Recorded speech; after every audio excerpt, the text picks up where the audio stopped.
Hello, my name is Michelle Capriles Escobedo, and I'm going to be discussing media's complicated relationship with women in politics, some of the problems, and even potential solutions for how to contend with it. So, media is an essential gatekeeper that all American politicians need to court when seeking public office. As a result of media's far reaching influence, politicians without the support of media can have a difficult time convincing the public that they are qualified to represent them. As it is now, the media can obstruct women's representation in many ways, one of which is by giving women less overall coverage in comparison to men, and the coverage they do give is less substantial. Fritkin and Kenny's study in The Changing Face of Representation found that in addition to not covering women as much as men, the media does not accurately reflect women senators' preferred messages as well as they do with male senators, which distorts the messages that female senators are trying to communicate to their electorate. Female senators lean towards focusing on social issues such as healthcare and the environment, and they try to highlight agentic traits such as decisiveness and competence. They do this usually to counterbalance potentially negative evaluations of women's stereotypical communal traits such as being emotional and kind.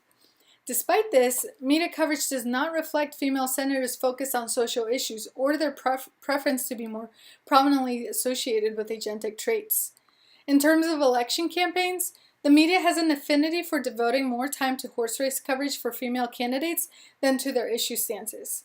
Horse race coverage is essentially coverage of candidates' relative placement in the race, such as who's in the lead or who's behind.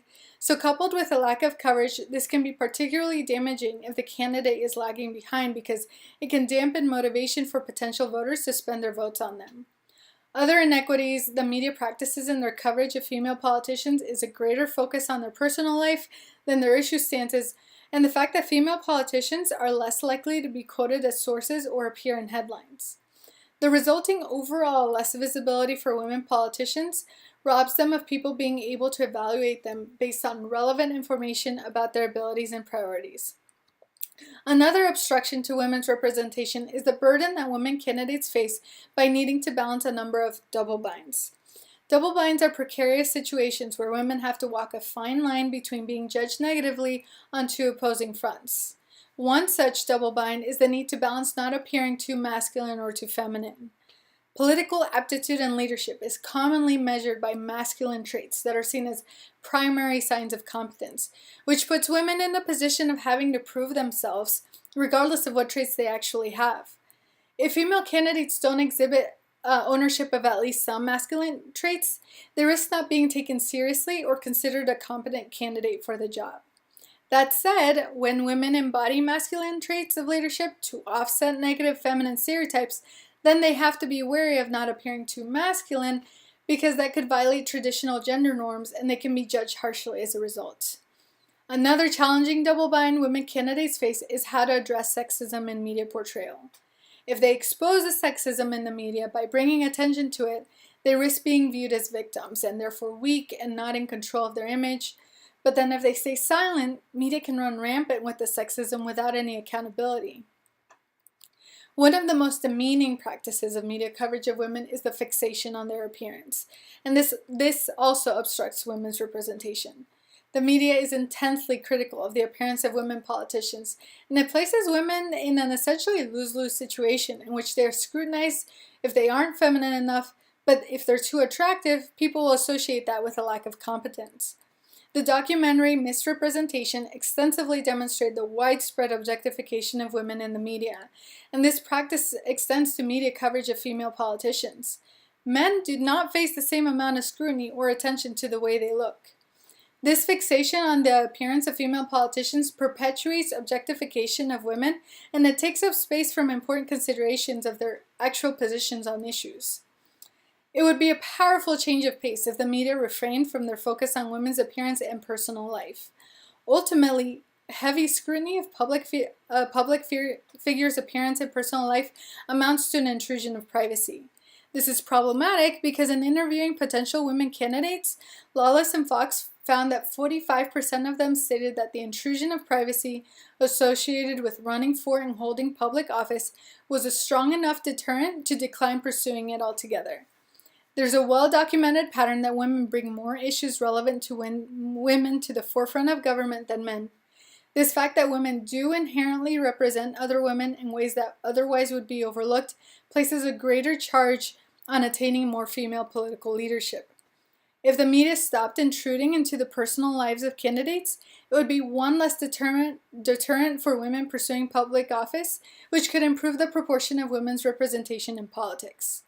Another way the media could serve as a valuable tool for women's representation is by increasing their coverage of women in politics, both in quantity and quality. If the media cited female politicians more and included them in headlines more, that would provide female politicians more visibility and therefore do a better job of reflecting their merits and credibility as candidates and representatives. Visibility is not only important for candidates being able to present themselves effectively, but that visibility can serve as a positive influence on other women and girls too. Fridkin and Kenny found in their analysis of constituents' perceptions of senators that women display more political efficacy and know more about their senators when they are a woman. Given what we know about the influence that the media has on political campaigns, there are 3 primary rules I would suggest going by in strategizing a media campaign. The first thing I would encourage a female candidate to do is to embrace and use their perceived feminine style of leadership and qualities to their advantage. The public has a widespread expectation of masculine traits in public officials, but that's because that's all they've known and all they have seen work. History, however, is full of success stories surrounding new leaders with new ways of thinking, and the structure of society and how it is run is a constantly evolving process. The key is to show the public that decisiveness, strength, and rationality can manifest itself in many ways. The value of bringing new ways of doing things becomes more vital when a large portion of constituents are unhappy or skeptical about the current status quo. According to a recent Gallup poll, only 28% of Americans report being satisfied with the present state of government, while 70% are dissatisfied. This prevalent dissatisfaction with government presents an opportunity for women, one that several women have benefited from in other countries. As a complement to embracing the otherness of female leadership, I believe it will also be important to stand up and confront the negative stereotypes promoted by the media. She would have to be careful about how she brings attention to it so that it isn't positioned as a defensive stance, because that makes women candidates susceptible to appearing like victims.